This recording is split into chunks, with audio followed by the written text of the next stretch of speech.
part 2 of the chat with Michael Teh. It was day 19 in LA, and he's an Aussie over here chasing his dream. A really cool story and a good guy too. And as we sat down in his pad overlooking the hills in Hollywood, West Hollywood, we continue the chat with actor Michael Teh.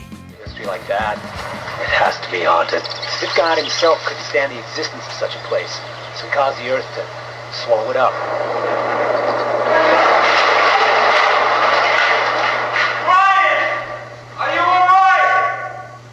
Okay. Just gotta get out of here. Brian! You alright? I said I'm okay. I just have to get out of here. We're gonna have to find another way down.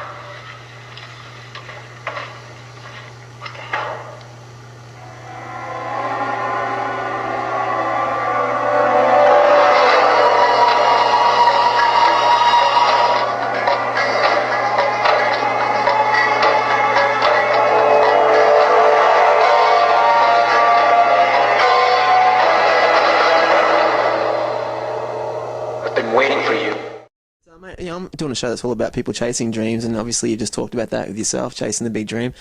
How do you keep re-inspiring yourself? Is there people around here that inspire you, or? Yeah, that's a really good question, and I'm not sure I can say.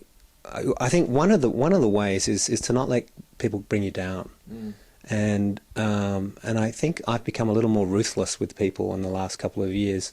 I'm a very social guy, and I enjoy people's company, and I enjoy going out and meeting people. But when people are attacking your dreams, or are unsupportive, or are negative, I just find that I tend to cut them off pretty quickly now. And I mean, ultimately, we're all responsible for our own happiness. But if you figure out that some people aren't detracting from your happiness, and they're not family members that you can't really escape from, you're obliged to, or you're not married to them, you don't have children with them or whatever, then you don't have to keep spending time with them. And I mean, coming from corporate life, sometimes you had to work with people you didn't want to work with, and I've escaped that now. And now that I'm kind of like a free agent, sure, occasionally I have to work on a film or something, and I may not like everybody, but you don't have to spend your time with people you don't want to be with. And I don't know, and I guess, they're inspirational kind of books and films and stuff which kind of help feed dreams and keep them alive. It's a very simplistic thing, but I think The Secret, a lot of people here are like using The Secret or whatever. Positive. But yeah, it's kind of like positive thinking and imagining, but I don't know why, and I don't think it's cockiness or arrogance, but I think that for some strange reason I just think I'm gonna make it. Yeah. And if you don't, you're in trouble, huh? And the other thing is, exactly, time. I've got a big hole in my resume to fill. Yeah. But the other thing is, you just got to enjoy the process, and I really do enjoy the process. I enjoy auditioning. I enjoy going to class. I enjoy becoming different characters. I enjoy acting, and I've had some great experiences. Like, I shot a film in Bulgaria where I was a Native American dude, and it was kind of weird being a half Chinese, English, Scottish, Dutch, Australian guy jumping through the forests of Bulgaria being a Native American. But, I mean, there's some great adventures. Yeah. And, I don't miss being stuck in an office for, 16 hours a day for a single second. Yeah, I can imagine. And it's a tough industry in the sense that, like, you've got to expect 90% of the time you're going to get told no, right? Because you go for a role, no. Go for this, no. Yeah, and I think that it is. And I was thinking about that. There's some other industries like that too, I think, and I think that modelling is one where I've seen some people get really depressed when they're not working because it really affects. It's like, oh, I'm not booking anything, like, and it affects their self-esteem. And I guess in acting, you just have to realise that the reason why you don't get picked isn't necessarily because you're not talented, or isn't necessarily because of you're not good looking enough or whatever, and that there's a million reasons why you may or may not get picked, and there's a lot of other people out there too who might just have the right look, or you may not look like that person's sister, and you have to be that person's sister in the role, or you sort of can't take it personally. Yeah, and so really it's just about the framework, and just say, okay, that wasn't for me. And so I approach auditions by saying, I'm not auditioning for that role. All I'm trying to do is enjoy myself and show that I'm a good actor. and then they might remember me for another role if I'm not right for that one. So I think it's about attitude. But yeah, it wears on some people, but I still feel relatively fresh. Yeah, well, that sounds like the right plan to me, man. And so, you know, the ultimate dream then for you, if you could live it, what would it be if you could live the ultimate? Well, I'd love to be a successful film actor. I'd love to be able to choose my projects rather than be on the shelf going, pick me, which is kind of how you are when you're in the beginning of your career. But I mean, there's many actors whose careers I'd love to have. Like, I really admire Johnny Depp's choices and the types of movie he does.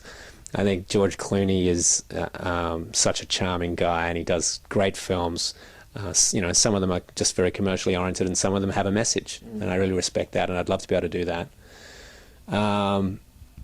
And yeah, I'd love to, make a good enough living so that I could have a lifestyle and visit my friends and family wherever they are in the world, which tends to be pretty global. In fact, my mum lives in Australia, my brother lives in Thailand, and my sister lives in Portugal. So just getting the family together is logistically and financially a challenge. So it'd be good to be able to just not have to worry about. Cool, bud. Well, I'm always asking people about their dreams, and pretty much the same question with advice I'd have for other people. But to me, every story is different and unique, similar traits. But what advice do you have for someone out there that's sitting in a bedroom or an office, they're watching on the internet, and they're watching a guy live his dream chasing acting? What advice do you have for someone out there about having a crack at chasing dreams? Well, and this is not something that I have divined or thought of, but it's like someday never happens. Someday it never arrives. Someday isn't on the calendar. So if you're going to do something someday, or someday I'm gonna, you just have to realize that someday never comes, and so you have to seize the day, and that you only get one life in this body. Maybe there is reincarnation, or maybe there is heaven, or whatever, but in this body, you've got, this is it. And we're so blessed to come from relatively wealthy, free countries where we're not just struggling to feed ourselves, and so there's almost an extra responsibility for us to take responsibility to pursue our dreams. And if you look at everyone who has done something extraordinary in their life, they started off with just a dream and then took little actions which led to it. And so just take the initial steps and keep going. But you have to start doing it now, because if you keep waiting to someday, then you'll end up living a life of regrets, I reckon. Yeah, man. Well, rock on to you. I think what you're doing is awesome. Great to meet you in here. Sorry for messing you around for a bit, but awesome to meet you. All the best. See ya. And you're working your way from the ground on down, your way from the ground on down, on down.